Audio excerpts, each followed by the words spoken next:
and there's 2 or 3 clips over the past 24 hours from Stephen A. Smith that have blown my mind. He sat down with Graham Bissinger. He was the child prodigy broadcaster who's now like a 30-year-old man or late 20s grown man, does his own show. This interview was bizarre. I think Stephen A. Smith, I've always contended here in the last 2-3 years that he's detached from reality. But now he's claiming that he witnessed murders while growing up in Hollis, Queens, and he didn't snitch and all this. He just will say anything. Here's Stephen A. talking about, you want to see a dead body? I've seen one. I've seen a couple people get gunned down. I've seen some people get killed. I've seen somebody get shot. I remember one time one of the guys that I grew up with, I wouldn't say that he was a close friend, but we knew one another. He was joking around, arguing with this guy, and they were making jokes towards one another about each other's mother, who could tell the best jokes or whatever. And this one guy got the better of the other guy. The other guy goes up to him and shoots him in both kneecaps. Said, "I told you to stop with me," dropped the gun and walked away. That's the kind of stuff that I grew up seeing. I grew up seeing, one of my boys gunned down in a nightclub. Guy walked up to him, blew his head off, just because he didn't like him. And what do you do when you're in that situation? Well, unfortunately, you don't like to say these things, but you know what? You keep your mouth shut. People talk about snitching, no snitching or whatever, but, you see something like that, you open your mouth, you might be next. What are we doing here, man? I think he's running cover for Erica Kirk. Follow me. That Candace Owens and Baron Coleman and all these people are exposing so many Erica Kirk lies that Stephen A. is like, well, let me run some cover, let me tell some lies and take some heat off of her. What is going on here? Didn't he say a couple of years ago that he was protected by the drug dealers? Yeah. Because guys who aren't even scoring 5 points a game in high school basketball, they're the ones people want to protect, right? That's the type of stuff you could tell a white guy and they're just being all like, oh my God. Seriously. And by May or June, he might say that he was really, the character Q in Juice was really based on his life. And at the end, he shoved off Bishop, but he didn't say anything, but he has the juice. Ah, God. Look, it's all setting up, and I got to give you credit, Whitlock. I hate to do this. All setting up for that 2028 presidential run. I was thinking more Boys in the Hood, but, Juice is a good analogy as well. Wouldn't take my word for it, but the guy's an endless stream of lies. He's a pathological liar. Yesterday, jokingly, I reached out to Baron Coleman and was like, man, I needed you to, when I was investigating Stephen A. Smith, let me play you guys another clip of just, this is Stephen A. being Kid Dynamite, J.J. Evans, and we may have dated Juice Scap, but this is Stephen A. telling Graham, and I don't even know if it's Stephen A. telling Graham as much as it's Graham telling Stephen A., man, you were really, really poor. I mean, holy cow.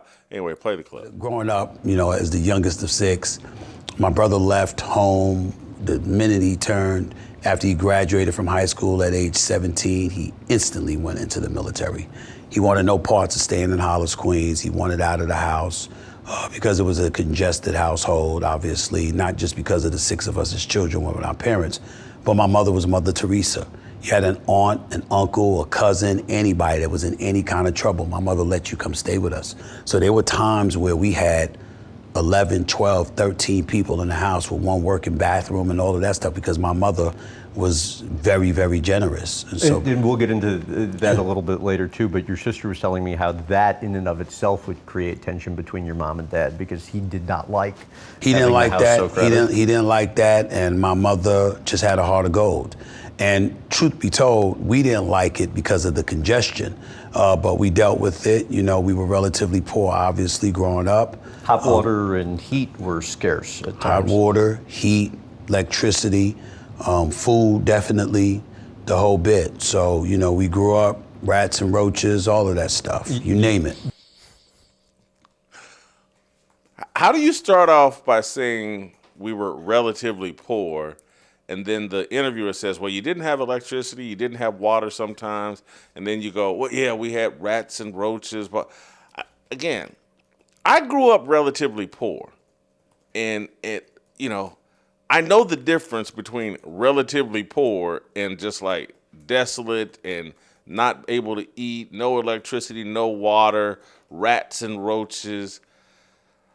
Again, he's building this narrative about himself that Steve, you remember the movie The Pursuit of Happiness?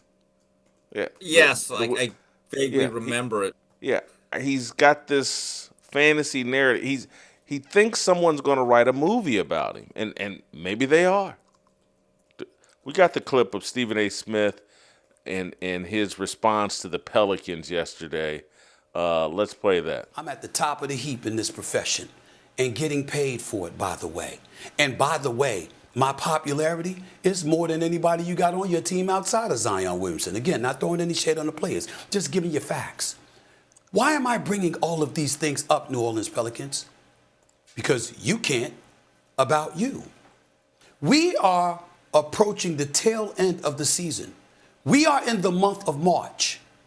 Nearly 65 games have been played, and you're still searching for your 20th victory. Y'all are horrible. You've been horrible. Not the city with those wonderful fans, not the city with those wonderful restaurants, not the city with those wonderful people, just the organization that refuses to represent them the way that they should be represented because y'all have been trash. That is the reality of the situation. I believe this was like a 12-minute response or a 12-minute segment on First Take. The intro by the blonde woman that hosts the show. Then they played a little of the backstory of what the shot. Let's give that just for context for people that didn't maybe watch the show yesterday. Here's the Pelicans taking a shot at Stephen A. over X, I believe, yesterday or the day before. This man was a bona fide scrub. He can't play. No disrespect whatsoever, but I'm sorry to tell everybody the truth. The man cannot play the game of basketball. He has small hands. He can't catch the ball. He's got bad feet. He can't really move, even though he's mobile. Doesn't really know what he's doing. Doesn't have a post move that he puts to memory that he can do 2 times in a row. He has no game whatsoever. Plays no defense. Doesn't have the heart, the passion, or anything that comes with it. That they put out a 30-second clip over Twitter or X. He files a 12-minute rebuttal on national TV on ESPN. This seems like an overreaction. This is all because of his criticism of Zion Williamson and his eating habits. Yesterday, I defended Stephen A. Smith. Today, I regret defending Stephen A. Smith after seeing this overreaction, 12 minutes, and you know how successful I am, and I'm more popular than anybody on your team. This thin skin doesn't describe it. The guy is scared, and the overreaction is a message to other NBA franchises, other NBA players, that I will take 12 minutes of content because he trashed the Pelicans social media team and called them out. He's trying to maybe put pressure, maybe cost someone a job or whatever. But it's actually fear that other athletes, Zion or Kevin Durant or other franchises, will react the exact same way as the New Orleans Pelicans and out the fact that Stephen A. is a fraud. He's doing too much here. Scap, I'm gonna let you fire first. Yeah, look, some people, Jason, just don't know when to quit or when to quit when they're ahead, because Stephen A. Smith, we've been here before. Like he is a very unsympathetic character. You really don't want to defend him in any way or side with him in any way. I know at least I don't. But for instance, last year when he and LeBron got into their little tiff on the sidelines, I was team Stephen A. in that one, obviously, but then he took it too far in his retorts and everything that he did for the weeks that followed. And this is just a prime example. I don't think anybody was not on Stephen A. Smith's side on this one initially. He was calling out the load management era and one of the primary faces of it in Zion Williamson. Like, we're all with you, Stephen A. Just laugh off the 30-second piece and go about your day. You were already in the right on this one. Instead, though, he had to do that yesterday, which was just so utterly cringeworthy. There's nothing you want to hear less than some guy telling you how good he is, how popular he is, like how big his brand is. Like, those aren't things you tell other people. Those are things that other people learn about you. You know what? What's the famous thing? When you're great at something, other people will tell you about it, right? Like, you don't have to tell others, Stephen A. Like, methinks the gentleman doth protest too much here. Like, that was just so utterly nauseating. And now I am again on the anti-Stephen A. Smith side on this, along with you. Steve? Okay. I agree with everything you guys have said. However, when he says that he has more reach and is more popular than any of the players on the Pelicans, he ain't wrong, is he? I don't know if it matters. Okay, but he also performs his job a lot more consistently than Zion. I mean, I have to admit that. I would. Hold on. Let me push back. Zion's facing real competition. There are 29 other NBA teams. There's great players. Stephen A's been bragging. I'm the #1 morning show. Who's the competition, Stephen A? Zion's out there playing with LeBron and KD and Steph Curry and Ant-Man and Wemby and blah, blah. And, you know, he's got 29 teams they're competing against. Yeah, okay. Who's Stephen A's competition? Say lack of discipline. I thought you were going to say Zion is facing his enemy, and it is him. Okay, I get that too. The rest of the league also, they're pretty good at basketball too. Yeah. But with that said, again, I'm not disagreeing. However, I got to be the voice of reason here as always. I believe the general casual sports fan, when they ask him, hey, do you know Stephen A. Smith, whether they like him or not, a lot of people would say, yeah, we know Stephen A. Smith. That guy, you know.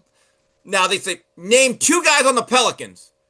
I don't think most of America could or can. Let me say this, though. Hold on for a second. Hold for 1 second. We got a guy from New Orleans. Zion Williamson is the only person on the Pelicans I know. Who else should I know? Well, Jeremiah Fears and Derek Queen. Those are 2 stud rookies. But DeJounte Murray just came back from an Achilles tear. We won a few games, but since have lost more. Don't know. Yeah. All right, be quiet. Scap, what were you about to say? Zion also, while he hasn't really done anything to preserve his spot in the NBA once he's gone in, he certainly does. He got a deserving entry into the NBA. You know, he was the National Player of the Year as a true freshman at Duke. Like, Stephen A. Smith, I mean, what is his real true background? I don't even know anymore at this point. Like, what did he do to get this huge, you know, the spotlight that he has on him, this huge platform that he likes to beat his chest about and talk about so frequently? Is he really like a deserving recipient of that? Does his talent dictate that he should have it? I don't know. I don't think so, really. Steve Kim has forgotten more about football, basketball, and baseball than Stephen A. Smith will ever know. Steve Kim's actually more qualified for that job than Stephen A. Smith, and Steve basically quit watching sports, 5 years ago. He still knows far more than Stephen A. Smith. Stephen A. Smith purports to be a New York Knicks fan, doesn't know who's on their roster. Stephen A. thinks that, or thought, that if you missed a field goal on 3rd down, you could re-kick on 4th down. Stephen A. doesn't know what NFL players are playing week to week. It's a laundry list. He doesn't know sports. He's been installed. I have far more, and again, I'm probably biased, but I got far more respect for what Zion has done to earn his spot in basketball. The guy actually was a great high school basketball player, had a hell of a 1 year at Duke. Stephen A. Smith lies about his background, has fabricated his background, and was a laughing stock as a sports writer, as a writer, couldn't write, everything had to be rewritten. And yeah, I know I sound jealous and angry, but he's been installed. Zion Williamson hasn't been installed. He actually earned his opportunity, hasn't made the most of his opportunity, but he actually earned his opportunity.